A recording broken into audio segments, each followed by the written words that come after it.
சரண் Krishna YouTube சேனலுக்கு உங்களை அன்புடன் வரவேற்கின்றேன். குலதெய்வம் உங்கள் வாழ்க்கையில் செய்யும் அதிசயங்களில் இதுவும் ஒன்று. அது என்ன அதிசயம் அப்படிங்கறத பத்தி தான் இந்த வீடியோல தெளிவா நம்ம பார்க்க போறோம். நம்ம சேனல்ல உள்ள வீடியோவை ஃபர்ஸ்ட் டைம் நீங்க பாக்குறீங்க அப்படின்னா மறக்காம நம்ம சேனலை சப்ஸ்கிரைப் பண்ணி வச்சுக்கோங்க. நம்ம சேனல்ல தொடர்ந்து குலதெய்வ பதிவுகள், ஆன்மீக தகவல்கள் வந்து கொண்டே இருக்கும். வாங்க வீடியோக்குள்ள போகலாம்.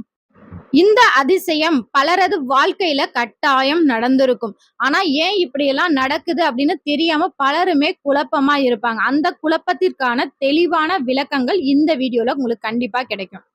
என்னங்க பெருசா அதிசயம் நடந்துற போது? ஒரே வாழ்க்கை தான். ஒரே மாதிரி தான் போகுது. வாழ்க்கையில பெருசா முன்னேற்றமே இல்ல அப்படின்னு நினைக்கிறவங்களுக்கு கூட இந்த அதிசயம் நடந்திருக்கும். நீங்க கவனிச்சு பார்த்தீங்கன்னா, உங்களுக்கு கட்டாயம் தெரிஞ்சிருக்கும். அது என்ன அப்படின்னு பார்த்தீங்கன்னா, திடீர்னு உங்களுக்கு ஒரு இஷ்ட தெய்வமோ, இல்ல ஒரு தெய்வங்களின் படங்களையோ, பெயரையோ, இல்ல அதன் சம்பந்தப்பட்ட விஷயங்கள நீங்க தொடர்ந்து பார்த்து கொண்டே இருப்பது.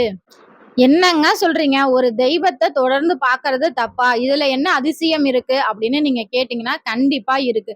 உங்க வாழ்க்கைக்கு திடீர்னு ஏன் இந்த தெய்வம் உங்க வாழ்க்கையில வரணும்? ஏன் அந்த தெய்வத்த பத்தின பதிவுகளோ, இல்ல விஷயங்களோ நீங்க அடிக்கடி தெரிஞ்சுக்கணும்? காரணம் இருக்கு. நீங்க உங்க குலதெய்வத்தை மன்றாடி வேண்டும்போது, உங்க வாழ்க்கைக்கு என்ன தேவையோ, "நீ என்ன மட்டும் வணங்குனா போதாது, இந்த தெய்வத்தையும் நீ வணங்க வேண்டும்." அப்படிங்கிறதுக்காக தான் இந்த தெய்வத்தை உங்களுக்கு உங்க குலதெய்வம் காமிச்சு குடுக்கின்றது. உதாரணத்துக்கு சொல்லணும்னா, இடையில பலருமே வாராகி அம்மன வழிபட்டாங்க. வேல் வழிபாடு, முருகன் வழிபாடுலாம் இப்ப அதிக பேர் செய்ய ஆரம்பிக்கிறாங்க. எதனால? ஒவ்வொரு தெய்வத்தையும் கையெடுக்கும்போது நமக்கு ஒவ்வொரு காரிய சக்திகள் நடக்கும். இப்ப முருக பெருமான நம்ம வழிபாடு செய்யும்போது, சொந்த வீடு அமையறது, நிலம் சம்பந்தமான ஏதாவது பிரச்சனை இருந்தா அது நமக்கு தீரும். அது மட்டும் இல்ல, வாராகி தாயை வழிபாடு செய்யும்போது நமக்கு காரிய வெற்றி மற்றும் முன்னேற்றம் கிடைக்கும்.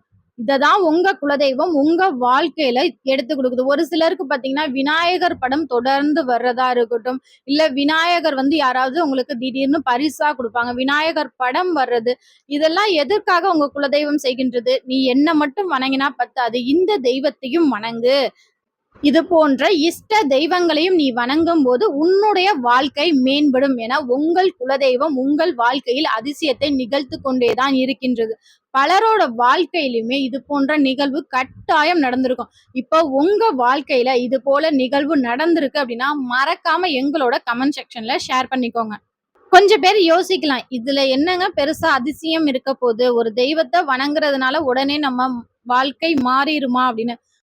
அதற்கு சிறந்த உதாரணமாக என்னையே நான் எடுத்துக்கலாம். ஏன்னு கேட்டீங்கன்னா, நான் குலதெய்வத்தை மட்டும் தான் முதன்மை தெய்வமாக வணங்குவேன்.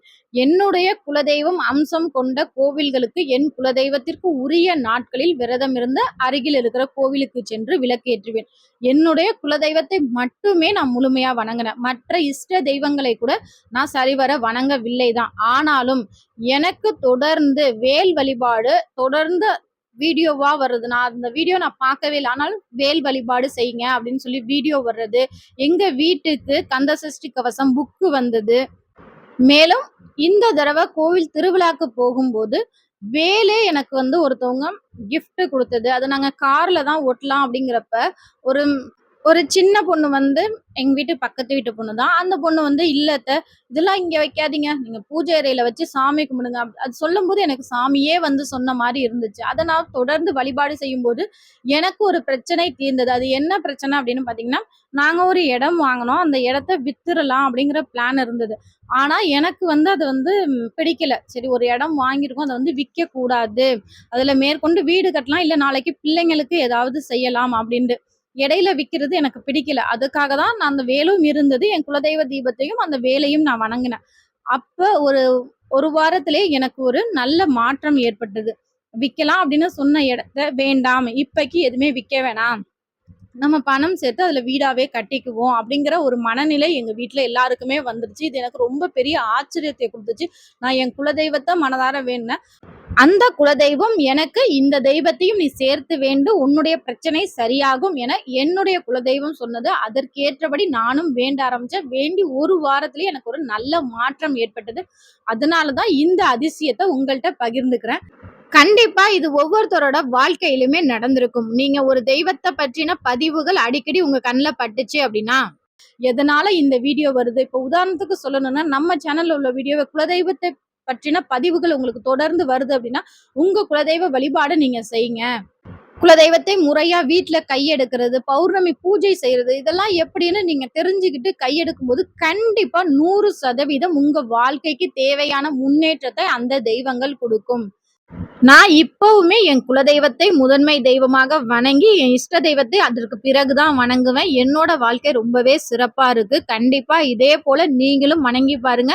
இஷ்ட தெய்வம் வந்தாலும் குலதெய்வத்தை முதன்மை தெய்வமாக வணங்கி விட்டு, பிறகு இஷ்ட தெய்வத்தை வணங்குங்க. கண்டிப்பா உங்க வாழ்க்கை நல்லா இருக்கும். கண்டிப்பா இந்த வீடியோ உங்களுக்கு பயனுள்ளதாக இருக்கும் என்ற நம்பிக்கையில் மற்றொரு வீடியோவில் சந்திக்கிறேன். இந்த வீடியோ உங்களுக்கு பிடிச்சிருந்தா லைக் பண்ணுங்க, ஷேர் பண்ணுங்க, மறக்காம சப்ஸ்கிரைப் பண்ணுங்க. சரண் கிருஷ்ணா யூடியூப் சேனல். நன்றி, வணக்கம்.